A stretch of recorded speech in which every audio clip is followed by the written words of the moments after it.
சென்னை தியாகராய நகரில் இருக்கிற பிரபல ஜவுளி கடையில் 9 லட்சம் ரூபாய் கொள்ளையடிக்கப்பட்ட சம்பவம் பெரும் பரபரப்பை ஏற்படுத்தி இருக்கு. மாடிவிட்டு மாடி தாவிய ஸ்பைடர்மேன் கொள்ளையன் சிக்குவாரா?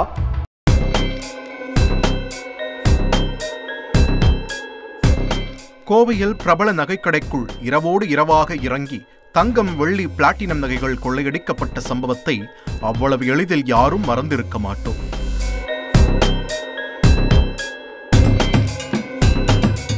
மனைவி நர்மதா ஸ்கெட்ச் போட்டு கொடுக்க அந்த அசாதாரணமான கொள்ளையை அசால்ட்டாக செய்து முடித்தார் பலே திருடன் விஜய்.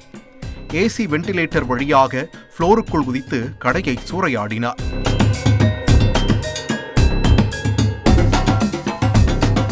கோவை மாவட்டத்தை அதிர வைத்த அந்த பகீர் சம்பவத்தை போலவே சென்னையில் உள்ள ஒரு பிரபல ஜவுளி கடையில் கல்லாவில் இருந்த 9 லட்சம் ரூபாய் பணம் கொள்ளையடிக்கப்பட்டிருக்கிறது.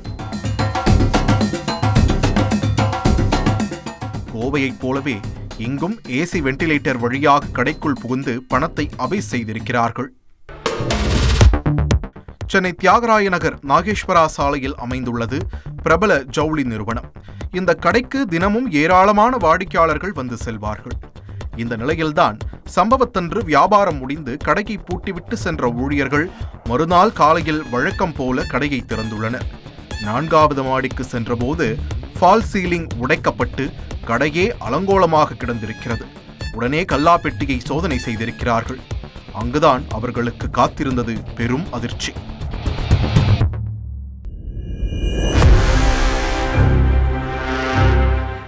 கல்லாவில் இருந்த 9 லட்சம் ரூபாய் பணம் காணாமல் போயிருக்கிறது.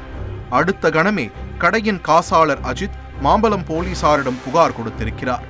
புகாரின் பேரில் வழக்கு பதிவு செய்த போலீசார் சம்பவ இடத்திற்கு சென்று சிசிடிவி காட்சிகளை ஆய்வு செய்திருக்கிறார்கள்.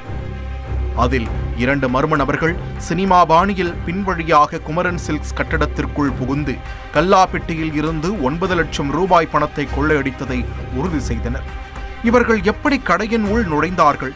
ஏற்கனவே நோட்டமிட்டு கொள்ளையடித்தார்களா அல்லது கடையிலேயே ஒளிந்திருந்து கொள்ளையில் ஈடுபட்டனரா போன்ற பல்வேறு கோணங்களில் 3 தனிப்படைகள் அமைத்து கொள்ளையனை போலீசார் தீவிரமாக தேடியிருக்கிறார்கள். தொடர்ந்து நடந்த விசாரணையில் போலீசாருக்கு பல அதிர்ச்சிகர தகவல்கள் வெளிவந்தது. முதலில் கொள்ளையன் பக்கத்து ஜவுளி கடையில் கொள்ளையடிக்க திட்டமிட்டு ஏசி வெண்டிலேட்டர் வழியாக உள்ளே சென்று பின் அங்கு சிசிடிவி கேமராக்களை கண்டதும் பிளானை கைவிட்டிருக்கிறார்.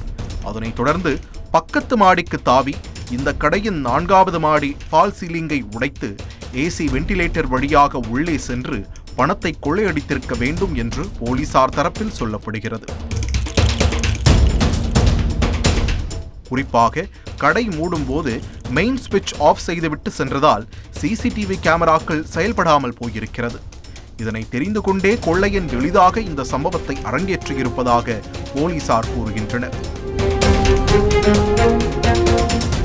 மேலும் பக்கத்து ஜவுளி கடையில் மறுசீரமைப்பு பணிகள் நடைபெறுவதால் எளிதாக கடைக்குள் புகுந்து அங்கிருந்து ஸ்பைடர்மேன் போல மாடிவிட்டு மாடி தாவி கொள்ளையடித்திருப்பதும் தெரிய வந்திருக்கிறது. அது மட்டுமின்றி நீண்ட நாட்களாக நோட்டமிட்டு கொள்ளை சம்பவம் அரங்கேற்றி இருப்பதாகவும் கொள்ளையில் ஈடுபட்டது ஒரு வடமாநில நபராக இருக்கலாம் என்று சந்தேகம் எழுந்துள்ளதாகவும் போலீசார் தெரிவித்துள்ளனர். கொள்ளையன் கைதான பிறகே இந்த சம்பவத்தின் முழு பின்னணி தெரிய வரும். செய்திகளை உடனுக்குடன் தெரிந்து கொள்ள உடனே சப்ஸ்கிரைப் பண்ணுங்க.